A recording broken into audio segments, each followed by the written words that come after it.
Okay. Jeg ved faktisk ikke helt, om jeg vil lave det her afsnit. Jeg synes, det er sådan lidt svært at lave, for det er noget, jeg har tænkt over længe. Og så har jeg skubbet det sådan lidt foran mig, og haft sådan rigtig mange tanker omkring, hvad nu hvis jeg deler for meget? For meget om mig selv, og viser for meget af mig selv? Fordi dig, der lytter med, hvad vil du tænke om mig? Der er virkelig mange tanker omkring at stå og lave sådan et optagelse her, som skal ud til en masse mennesker. Nå, ja, okay.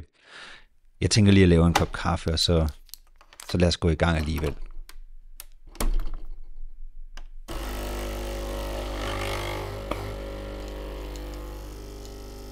For det er altså lidt ironisk. For lige præcis den her tanke, jeg har, og de her frygte, jeg kan have, det er lige præcis det, som jeg egentlig godt kunne tænke mig at tale om i dag til dig. Frygten for at vise os selv frem, og så især på arbejdspladsen.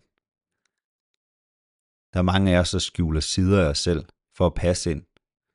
For hvad nu, hvis nogen synes noget om os? Men hvad nu, hvis det, som vi gemmer væk, faktisk er vores største styrke? Det er det, vi skal dykke ned i.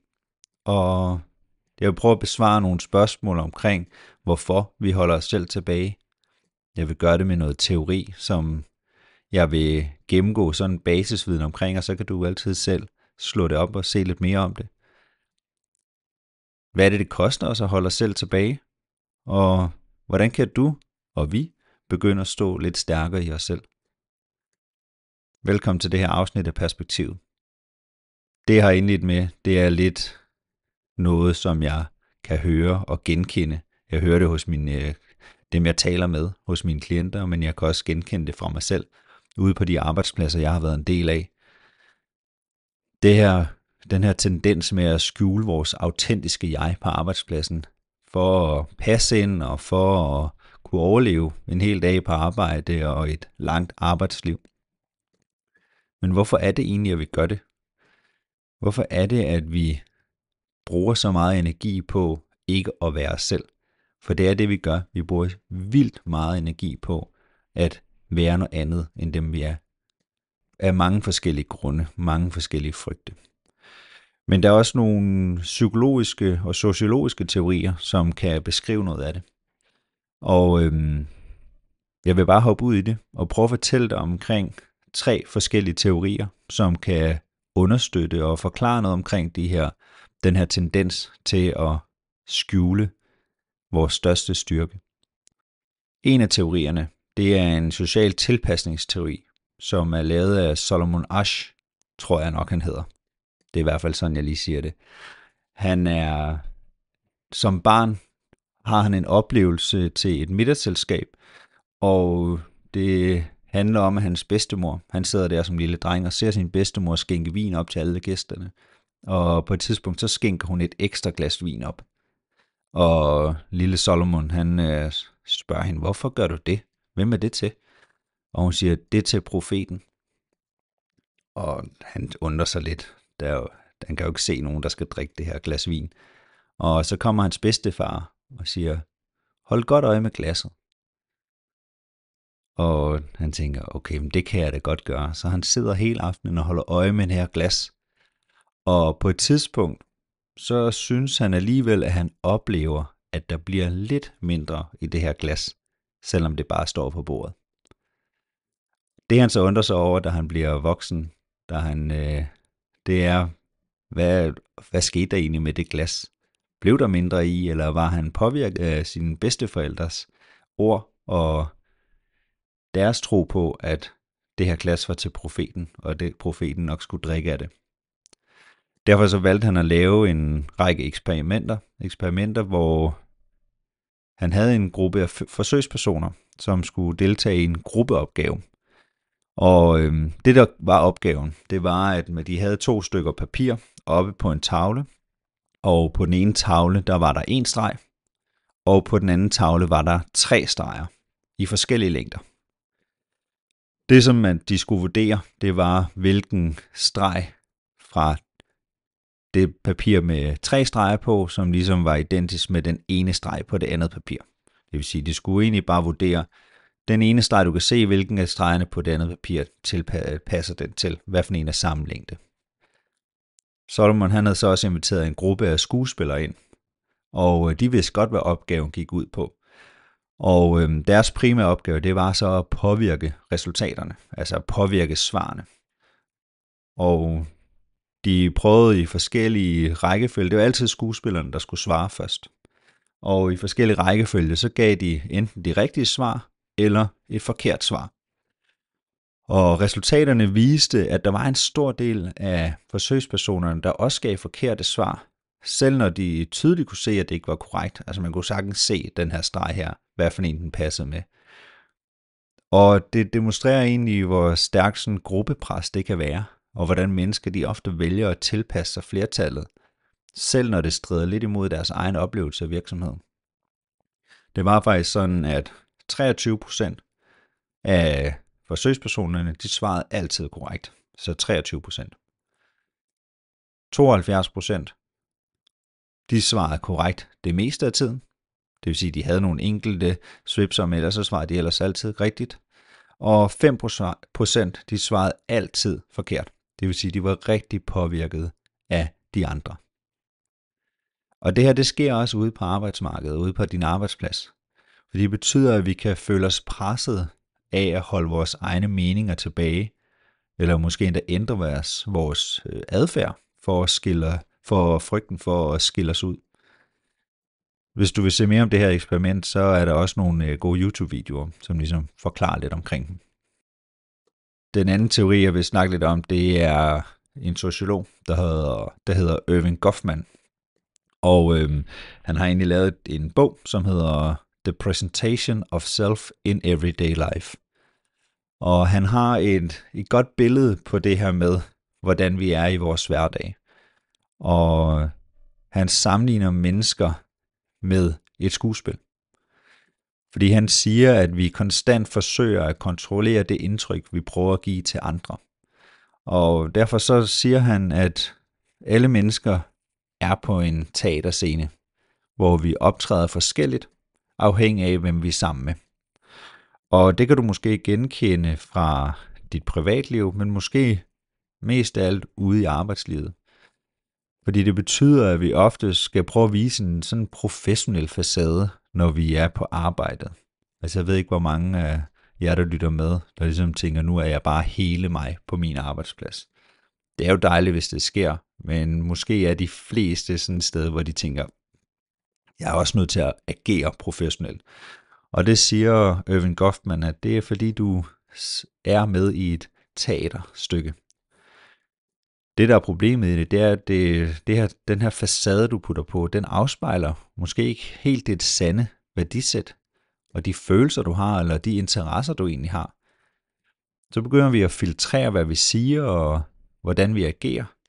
For så prøver vi på, at vi ønsker at fremstå kompetente og veltilpassede på arbejdspladsen, og også acceptable i andres øjne. Et eksempel, jeg kan tænke over, som jeg kom på, som jeg ofte tænker over, det er sådan nogle reunions, enten med gamle kollegaer, jeg har haft, eller med dem, jeg har gået på folkeskole med, eller efterskole med. Fordi der er altid en rolle, du har haft dengang, som du har tendens til at gå lidt tilbage i. Selvom at du har udviklet dig og ændret dig fra dengang, det kan jo være flere år tilbage, hvis det er folkeskole, men der er en tendens til det, hvis du observerer sådan en gruppe mennesker, der laver en reunion, at vi falder tilbage i en gammel rolle. Og det passer egentlig meget godt ind i Erving Goffmans teori om, at livet er et teaterscene, hvor vi optræder forskelligt afhængig af, hvem vi er sammen med. Det der jo kan ske, hvis vi ikke gjorde det, ikke gik tilbage i den anden rolle, den gamle rolle, det er jo, at folk måske begynder at tænke, hvad er der lige sket med dig? Hvordan kan det være, at du er sådan lige pludselig? Og det er jo ikke lige pludselig, der kan jo være gået mange år. Men for at undgå den der konfrontation og eventuelle konflikt, der kan være, så har vi mennesker altså en tendens til at falde ind i samme rolle for at tilpasse os. og blive accepteret. Fordi det var vi måske dengang via den rolle. Erving Goffman, han har skrevet bogen The Presentation of Self in Everyday Life. Meget spændende. Sådan helt basal viden, så har vi jo Maslows behovspyramide. Og han har udviklet, Abraham Maslow, han har udviklet den her teori om menneskets behov og motivation. Og han har jo opstillet sådan en ret hierarkisk model, altså hvad vi har mest brug for og mindst brug for. Og ifølge hans teori, så har mennesker først og fremmest brug for at dække nogle basale behov, som hedder sikkerhed og tilhørsforhold, før at vi begynder at tænke på sådan noget som selvrealisering. Og det er jo egentlig ret spændende, når vi kommer ud på... Nå, der fik jeg lige en mail, lige midt i en optagelse. Nej, hvad tænker du nu om det? Nå, ude på arbejdspladsen, der betyder det, at vi oftest kan komme til at prioritere tryghed og accept, frem for at udtrykke vores autentiske selv. Fordi vi frygter at risikere vores sociale eller økonomiske stabilitet, som arbejde jo oftest kan være, både det kollegiale, men også vores økonomi, den kan blive påvirket, hvis vi ikke skjuler det her selv, vi har, om vores egne unikke perspektiver og passioner, og hvad vi egentlig gerne vil. Så Maslows behovspyramide kan også fortælle os lidt omkring, hvad er det egentlig, vi sådan grundlæggende har behov for som mennesker, og hvad er det, vi kommer til at gå på kompromis med, for at eventuelt få sikkerhed og tilhørsforhold, før vi bevæger os hen imod noget selvrealisering. Ja, hvad er så egentlig konsekvenserne ved at skjule os selv? Fordi selvom at det kan føles som sådan en dejlig, sikker strategi, at det her med at passe ind og være en del af fællesskabet, så har det jo nogle ret store omkostninger, både for dig personligt, men også professionelt. Det jeg kan se, det er, at det giver en meget lavere trivsel og engagement. Der er også nogle studier, der viser, at når vi ikke kan være os selv på arbejdet, så oplever vi også større stress og lavere arbejdsglæde. Der er ifølge Self-Determination Theory, som er Daisy og Ryan, så har mennesker en grundlæggende behov for autonomi, kompetence og samhørighed. Og når vi så føler os tvunget til at tilpasse os på en måde, der ikke stemmer overens med vores autentiske selv, så påvirker det også vores motivation og trivsel negativt. Fordi vi simpelthen ikke udfordrer os selv på den måde, vi godt kunne tænke os. Det gør også, at vi bliver mindre innovative. Når vi holder os tilbage med vores unikke perspektiver, så bidrager vi jo også mindre til nytænkning og kreativ problemløsning. Amy Edmondson introducerede et begreb, der hed psychological safety, som handler om, hvorvidt et menneske, en medarbejder, føler sig tryg nok til at dele idéer og tage risici, altså løbe en risiko, uden frygt for, at det har nogle negative konsekvenser.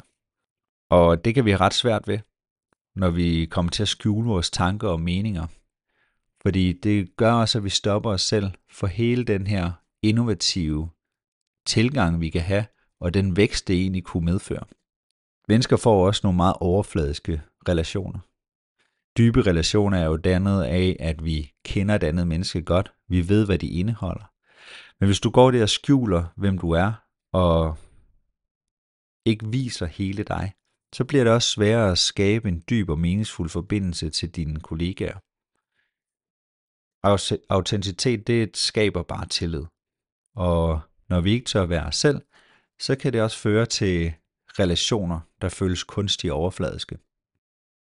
Og nu har jeg fortalt lidt omkring nogle teorier, der ligesom siger noget om både vores sociale lyst til at passe ind. Det er måske ikke en lyst, men måske mere sådan noget, vi skal gøre for at kunne passe ind. Så synes jeg da også, det er på plads at tale lidt omkring, hvordan vi så kan begynde at stå noget stærkere i os selv. Det første skridt, tænker jeg, det er at blive opmærksom på, hvornår og hvordan du skjuler dig selv. Og så vil jeg også lige komme med et par konkrete metoder til at styrke din autenticitet på arbejde. Det du kan starte med, det er at reflektere over dine egne autentiske værdier. Hvad er vigtigt for dig på dit arbejde? Ikke for arbejdspladsen, ikke for dine kollegaer, men for dig i dit arbejde. Hvilke værdier er vigtige for dig? Du kan måske prøve at tænke over, hvornår føler du dig mest levende og engageret? Fordi der, hvor du gør det, uden at skulle tænke over noget, uden at skulle gøre noget ekstra for at passe ind, så har du måske et sted, hvor du er dig selv, levende og engageret. Og måske er der nogle værdier, der guider dig i den vej, til at gå den vej. Jeg siger ikke, at du skal gå ud og ændre alting lige nu. Jeg vil opfordre dig til at prøve at træne nogle små skridt imod autenticitet. Fordi forandringer tager tid.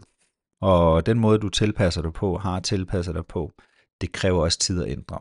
Så har jeg ikke en forventning om, at det hele bare ændrer sig i morgen. Og det behøver heller ikke at ændre sig i morgen. Prøv at starte med nogle små ting i din hverdag.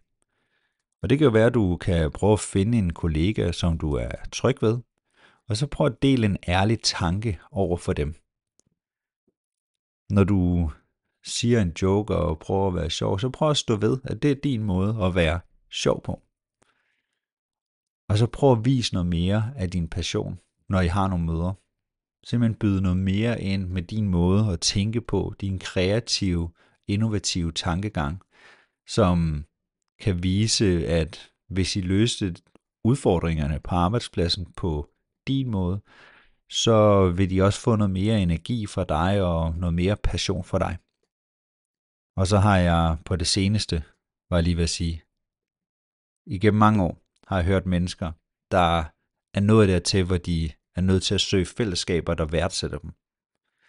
Fordi de i lang tid og konstant har følt, at de skal skjule sig selv for at være værd på deres arbejde. Og måske er det ikke det værd at skulle bruge så meget energi på ikke at være dig. For måske befinder du dig så bare ikke i det rigtige arbejdsmiljø. Men for at du ikke skal gå ud og skabe og gøre noget helt vildt og bare sige dit arbejde op, så prøv at tænke over, om du får vist nok af dig selv, om det er der løsningen kan være, før du begynder at skulle finde dig et nyt arbejdsmiljø at være i. Sådan lige afslutningsvis, så vil jeg bare sige, det er en skrøne, at vi skal skjule os selv for at blive accepteret. Sandheden er, at vi skaber allermest værdi for os selv og for vores omgivelser, når vi tør at stå ved, hvem vi er. Så mit sidste spørgsmål til dig i dag, det er, hvor holder du dig selv tilbage, og hvad vil der ske, hvis du lod din styrke komme frem? Tusind tak, fordi du lyttede med til det her afsnit af Perspektivet. Hvis du fik noget ud af afsnittet, så vil jeg blive utrolig glad, hvis du gider at dele det. Du kan også sende mig en besked med dine tanker omkring, hvordan det her emne har givet dig noget. Og hvis du har brug for hjælp til at finde frem til din største styrke, jeg tror du kender den allerede, men at stå ved din største styrke, og gerne vil stoppe med at gå og skjule den i hverdagen, så må du altid række ud. Så vil jeg meget gerne hjælpe dig på vej til at være meget mere dig selv og vise din største styrke frem. Tak for i dag.